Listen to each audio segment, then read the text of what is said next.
தந்தை மகன் தூயாவின் பெயராலே ஆமேன். யோவான் எழுதின நற்செய்தி வாசகம் அதிகாரம் 14 இறை வசனங்கள் 27 முதல் 31 முடிய. அக்காலத்தில் இயேசு தம் சீடரை நோக்கி கூறியது: அமைதியை உங்களுக்கு விட்டுச் செல்கிறேன், என் அமைதியையே உங்களுக்கு அளிக்கிறேன். நான் உங்களுக்கு தரும் அமைதி உலகம் தரும் அமைதி போன்றது அல்ல. நீங்கள் உள்ளம் கலங்க வேண்டாம், மருள வேண்டாம்.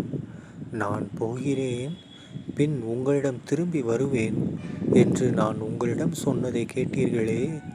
நீங்கள் என் மீது அன்பு கொண்டிருந்தால் நான் தந்தையிடம் செல்வது பற்றி மகிழ்ச்சி அடைவீர்கள், ஏனெனில் தந்தை என்னை விட பெரியவர். இவை நிகழும்போது நீங்கள் நம்புமாறு இப்போதே இவை நிகழும் முன்பே சொல்லிவிட்டேன்.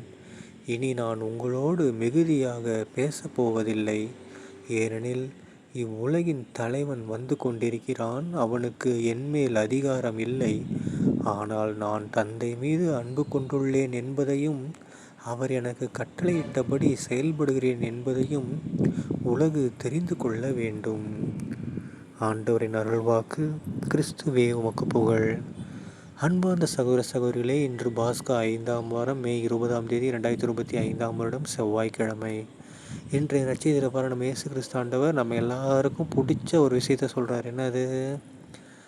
உங்களுக்கு அமைதியை விட்டு செல்கிறேன் அப்படின்னு சொல்லிட்டாரு. ஓகேங்களா?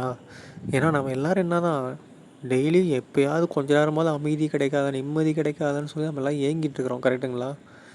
எதாக எடுத்தாலும் ஒரு பிரச்சனை, டென்ஷன், குழப்பம், ஒரு கவலை, சோகம், எல்லாம் துக்கம், எல்லாம் நம்ம மனசை போட்டு ஆழ்த்தி நம்மளை அமைதியே இல்லாமல் வாழ்க்கையே வாழ்ந்துட்டுருக்கோம். கரெக்டுங்களா? ஸோ எல்லோரும் தேடுறது என்னது? அமைதி வேணும், அமைதி வேணும், அமைதி வேணும் தான் தேடுறோம். ஆனால் அந்த அமைதி எங்கே இருக்குது? ஏசப்பா நமக்கு கொடுத்துட்டு போயிருக்காரு. ஓகேங்களா? அதுவும் பாருங்கள், என்ன அமைதியே உங்களுக்கு அளிக்கிறேன்ட்டார். சாதாரண அமைதி இல்லை, அவரோட அமைதியை நம்ம கொடுக்குறாரு. அப்படின்னா அது எப்படின்னு பாருங்கள். ஸோ நாம் என்ன பண்ணோம்? ஏசப்பா கிட்ட போனோம்னா அதுதான் நமக்கு கிடைக்கக்கூடிய உண்மையான அமைதி. ஓகேங்களா? ஸோ அவரை தேடுங்க. வீட்டு பக்கத்தில் இருக்கார், சர்ச்சில் இருக்கார், நற்கரணை ஆண்டவர் வடிவில் இருக்கார். சும்மா இருக்கும்போது சர்ச்சில் போய் நற்கரணை ஆண்டவர்கிட்ட உட்காந்து ப்ரேயர் பண்ணுங்கள். அவர் நமக்கு தேவையான அனைத்தையும் கொடுப்பார். ஓகேங்களா? அதனால் இனிமேல் நீங்கள் என்ன பண்ணக்கூடாது?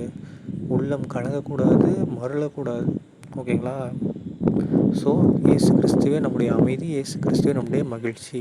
சரிங்களா? தந்தை மகன் தூயாவின் பெயராலே ஆமேன். இயேசுவுக்கே புகழ், இயேசுவுக்கே நன்றி, மரியே வாழ்க. இயேசுவின் ரத்தம் ஜெயம். ஹல்லேலூயா. Praise the Lord.